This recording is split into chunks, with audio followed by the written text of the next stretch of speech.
Doors, doors, and more doors. Another door? Hello, door. Oh, this level.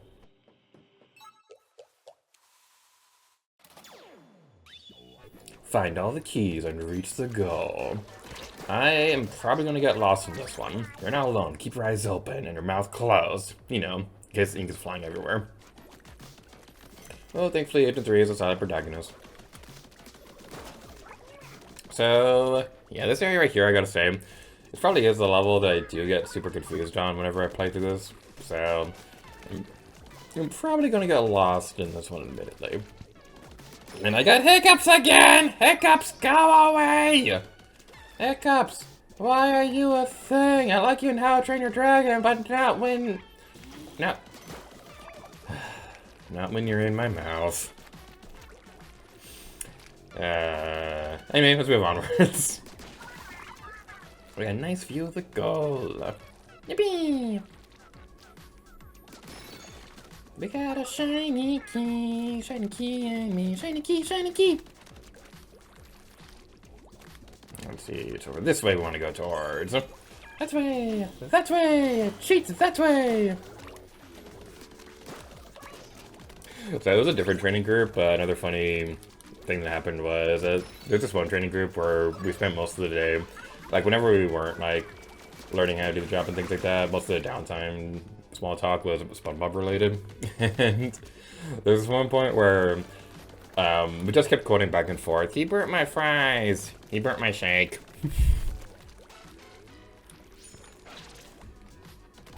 If I ever do a SpongeBob Let's Play, what would the commentary for that be like? Would it be like just endless SpongeBob quotes the entire playthrough? If that's the case, I probably... Well, it probably wouldn't be a disaster, because I'm sure people going to a SpongeBob Let's Play would be counting on that. Anyway. Keys, keys, and more keys!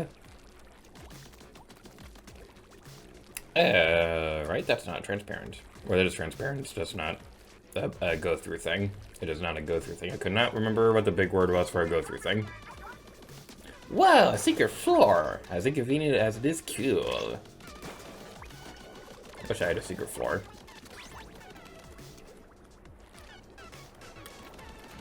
Alrighty there, buddy old pal. You think you can sneak up on me? You think you can be a sniper? You think you can snipe me? Well, sniper, no sniping! Sniper, no sniping! So when I was a kid, I wasn't really super into Dora the Explorer, but I will say one episode that kind of legit freaked me out was, so looking back at it now, it's a lot more cutesy than it was scary, but for like a 3-year-old, this was kind of scary, where, there's this one episode where you had like the Dora the Explorer mouse control thingy clicking on stuff, and there's one point where Dora was like, no, that's a snake, and the snake comes pretty close to the screen, and I don't know why, but that legit kind of freaked me out when I was younger, and I didn't want to watch Dora the Explorer anymore after that. It was more of a Blue's Clues toddler anyway.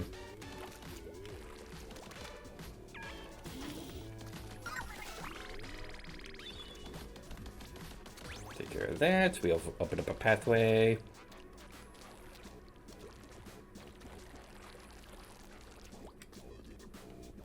And now for your regularly scheduled part where I got lost. I remember when I was a kid, going back to Blue's Clues for a moment. I remember when I was a kid, I was absolutely devastated when Steve was leaving. And, like, I was, like, super sad about it. And the only reason why I was even remotely okay with the new guy coming in was because his name was Joe. And, like, fun fact, my real life name was Joey.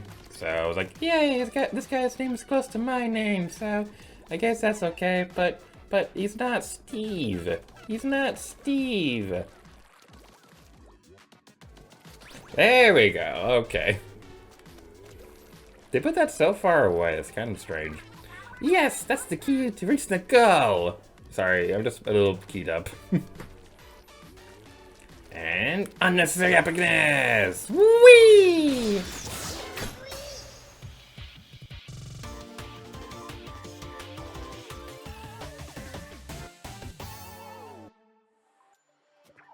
Okie dokie. So we're missing a level, and I don't entirely remember where the level is. This might take us a moment to find, but Yay, now we get to explore a little bit more of this area, and hopefully we can find that other second square we're also missing. Okay, the lack of power eggs might be a problem. Well, we found the other stage we're missing. Yay!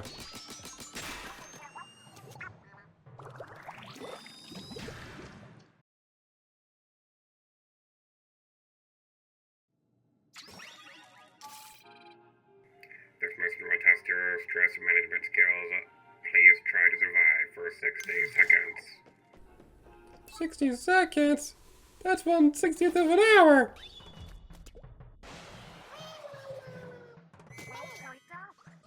Right, for this one, it's not that difficult. You just need to jump over the rings. Yeah, this one's actually one of my more personal favorite ones. I feel like this is the one that I replayed the most whenever I replayed through alternate levels on my own. So, yeah, this one's a pretty enjoyable one.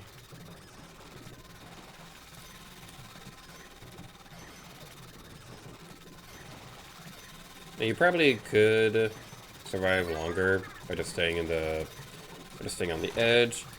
But I want to try to grab all the shinies because I don't think I ever really tried to get that before. So let's try to get all the shinies. We'll get all the shinies, and all the shinies are gonna be mine. They'll be my shinies. Okay, there's another one. It's there.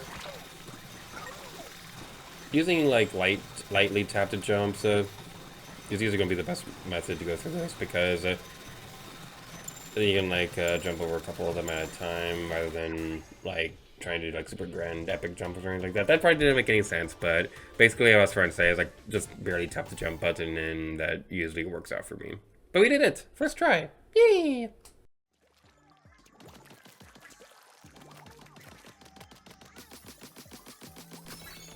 Yep, there it is. Yay!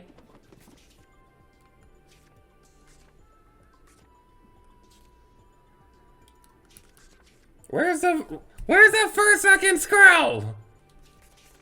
Live well, live free, we do whatever we want. This channel is the most important service. Where is that first one? Well, since we're going over here anyway, might as well take care of this balloon.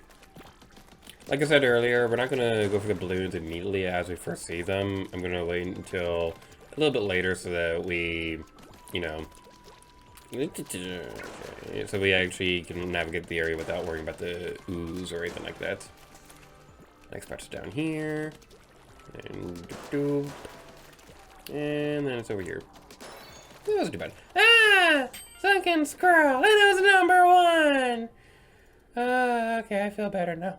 Greater Inkopolis and the Splatlands have wildly different methods of serving up a clam mochi. Inkopolis style means a clam wrapped in mochi, but Splatlanders wrap the mochi with clams. They also sprinkle on sesame seeds and top it off with hot sauce. It's Splatsville's claim to fame. We get a little bit of a world map right here. I plan to go into a bit more detail on like the actual layout of where everything is located in Splatoon, but we had like a nice little, like a little bit of a layout of how this world works. I believe off to the right is Inkopolis, and that purple area to the left is where the Splatlands are. So, yeah, they've expanded the world of Splatoon by quite a bit in this game. It's pretty fun. Hi, Callie. You're adorable and you're cute. Let's get the show on the road, shall we? Your hero is looking good, but I bet you can power up even more. Solo albums are okay, but don't you think collabs are much more fun? Isn't the sky beautiful here? I mean, it's not really a sky, right? Does that make it less beautiful? Or not? I love you, Callie. You're so cute.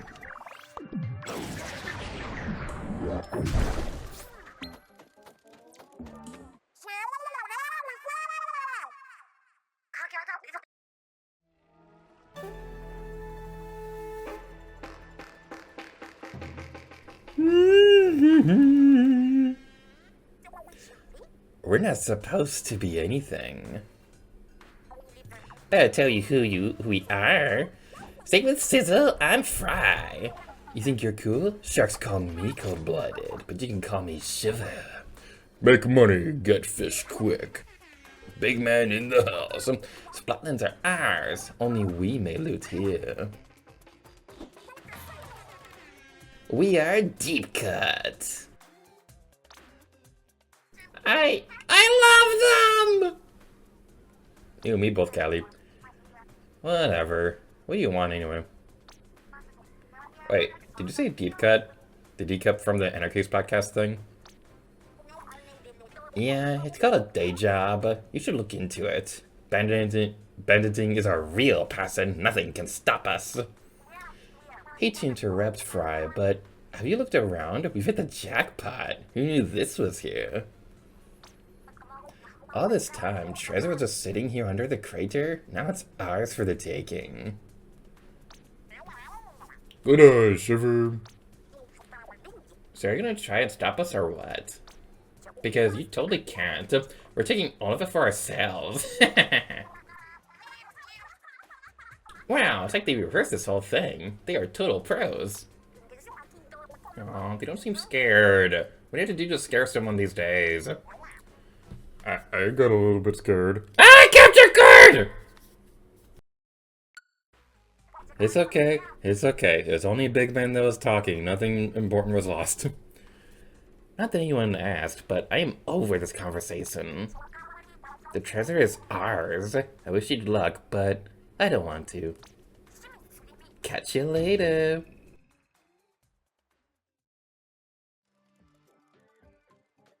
I love Shiver. Shiver is pretty. Shiver is so cute and she's hot. And Fry's adorable too. And Big Man is just kind of there. But I love Shiver. Oh, I love Shiver so much. Before we wrap up our time in Alterna for today, whee! It's like I'm right there with you, Agent 3. To the right, you can see mysterious fuzzy Raka in the distance. That's a new sentence. We're almost there. Get ready!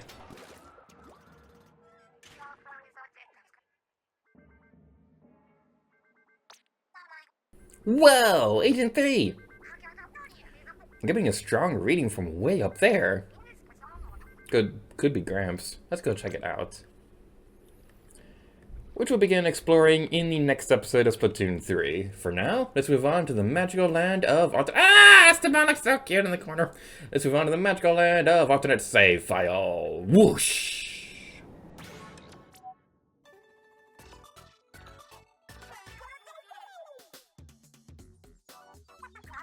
Listen up, it's going down.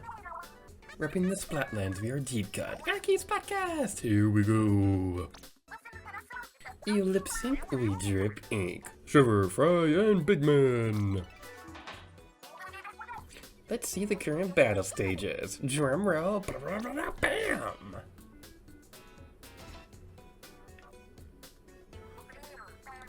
I can never get the timing of the bridges at Wahoo World quite right. Really?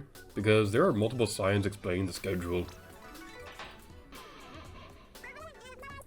If you know anyone who's looking for a teacher, send him to me. I know everything. Or they could, and I'm just spitballing here, read the employee handbook.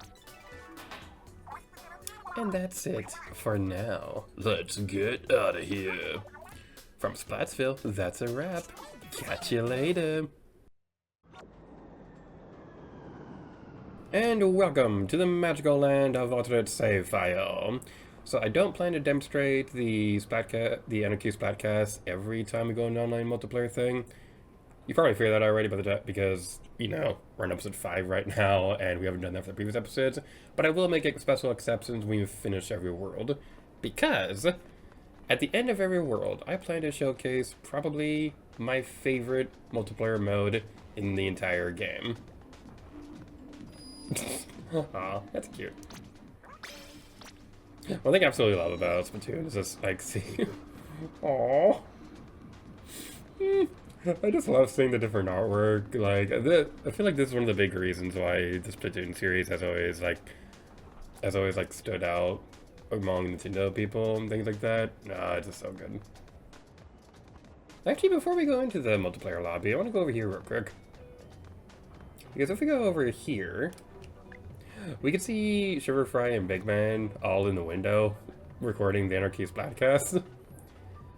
And one of my favorite traditions that have stood the test of time for all the Splatoon games is if you watch them long enough.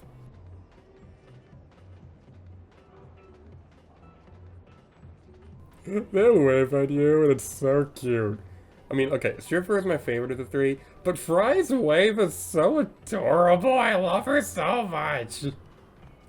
Okay, enough waifu gushing. It's time to get serious. Let's go on to the multiplayer thingy. Yay!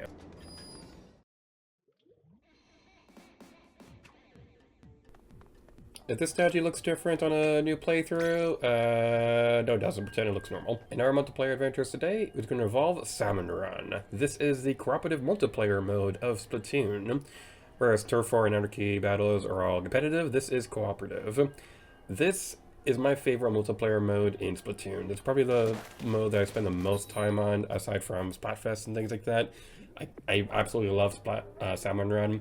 And I especially love the fact that it's open all the time now. It was only open during certain times in the previous game, and it was so stupid. But it's open forever, and it makes me super happy.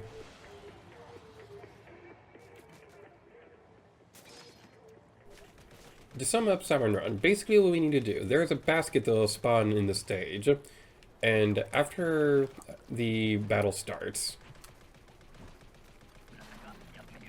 ball salmonoids will be appearing on the beach. The little guys are definitely gonna be... Wow. That's not my smartest way to get splatted. Booyah bomb, booyah bomb, booyah bomb. Yeah, thank you. Okay, so what I was trying to demonstrate was the fact that you want to focus on the ball salmonoids, obviously, because they're going to drop the fish eggs. So those are the golden things we're picking up right now. And this is what we're going to want to take over to the basket. You can hold on the A button to throw the eggs, which is a new feature in this game, which I didn't think was needed at first, but after playing around with this for a little bit, I was like, wow, this is actually a game changer. You can throw the eggs over to somebody who's staying near the basket. You can save the egg's life if you get splatted, and you can throw it over to somebody else. Think of it like how in Clam Blitz, you can throw the clams and the football thingy to your teammates. It's a very nice feature. There's a few more boss salmonoids that they've introduced in this game, which we will be demonstrating all of them by the end of it. I'm going to be keeping track of all of them over the course of our adventure. We'll try to get them all normally, but if we miss any by the end, then we'll have like a dedicated period of time a little bit later to demonstrate them. And I also apologize in advance because I'm not going to be able to remember all the boss salmonoid names off the top of my head. This guy, though, his name is Maz. He's one of my favorites because you throw a bomb into his mouth and he exploded it. He makes me think of like a Zelda boss. It's really cool. I love Salmon Run so much.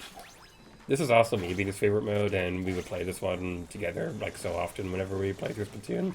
It was always a fun time.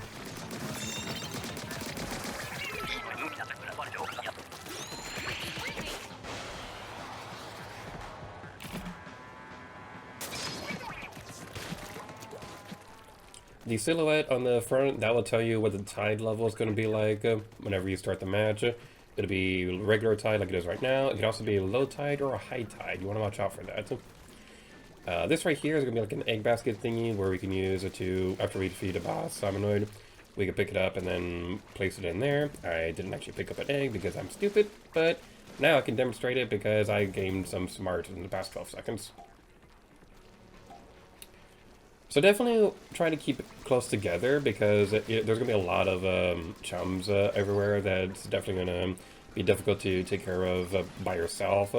So if you can stay close to somebody, that's always recommended rather than going at it alone. And we got 3 people right now, so that's pretty good. We are missing 1 person, I don't know where they are. The thing I don't like about Salmon Run in this game, though, is that it takes ink to throw the eggs, which just throws me off because, like, why is that the case? Why does it take ink to throw something? You can throw the eggs just fine whenever you're playing Clam Blitz. I don't know why that's the case in Salmon Run. It's not a big deal, it's just something that throws me off whenever I play through this. Alright, so there's that. There's also one of my favorite enemies, too. I believe that guy's name is the Stinger. He's one of my favorite bosses as well. He's a pretty fun guy. So, one other thing you want to keep in mind is try to defeat the boss salmonoids as close to the basket as possible. This can make it so that you don't have to travel so far to get the basket to the egg to the basket. I don't remember that guy's name off the top of my head, so I'm going to call him Phil. Whenever Phil is jumping out in the water, you'll have like a green ring of death thingy that you want to jump across. If you cover the area in your ink, or rather, like, yeah, if you cover the area in the ink, then you get destroyed. This UFO guy, you want to jump into the ring of death, And that will make it so we got a lot of eggs that turn around. That's awesome. You want to jump into the ring, that'll make him crash down, and then you can do some super awesome things from there. Mint decavitator. That was a little difficult for me to say. Is that like a toothbrush? I think this is a toothbrush, or toothpaste, or whatever. Something wrong with teeth. Boss salmonoids are incoming. Okay, we didn't get any major events this time around. There are a crap ton of unique events that can appear in this game, and just like with all the boss salmonoids, I intend to showcase all of them. So that's going to be fun. That's going to be very fun. The nice thing about this is that it's not nearly as irritating to plan out a recording schedule for this compared to the other multiplayer modes, so Salmon Run I can record a bit more freely with this. So this is going to be a lot easier to record than the Turf War and Intercrete battles. Alright, so just go here. Throw that up there. The fly fish up there, that's the guy with the two baskets. He's gonna have okay, there's no good spot, no good spot. Okay, let's go like this. You have two special weapons you can use every Salmon Run match. It's usually a good idea to use them when you're caught in a situation like that. Like how we were literally surrounded by a crap ton of chums right there. So that's usually a good idea. I usually like to save them for like the last round, or if I'm just in a very tricky spot. Let's focus on getting the eggs in the basket before you fight any more bad guys. It should be enough. I'm very glad this is going very smoothly because this is actually my second attempt to try and record this. I recorded an attempt a couple days ago, but I hated like three of the weapons through the rotation, so it didn't end well at all. That is the one thing that's unfortunate, is that the weapons will stay the same every round until the rotation changes. I believe they change out every 48 hours, something like that. But we did it! We did it! Yeah, oh no! I got splatted. Oh, no one was doing the thing! Oh, okay. My favorite thing about Salmon Run is doing a squid party at the end because it's always so fun. But anyway, color me impressed. You are a true professional. That's what I like to see. You got a future here, kid. You'll go into the performance review. Look how adorable Coral is. She's so cute. I love the octolings and the egglings. Oh, that's one of the biggest reasons why I love Splatoon so much. Every character is adorable. I love literally every character except for Sheldon. We'll get to him soon enough. But every other character is so cute. Well, I think that's going to be a good place to wrap things up for this episode of Splatoon 3. Thank you guys so much for watching this episode. In the next video, moving on to the next world in Alterna. And next time, Lady Gator to you. Oh yeah. That's the first time I've said my proper outro in this entire Let's Play so far. Yay, 5 episodes in. That's gotta be a record.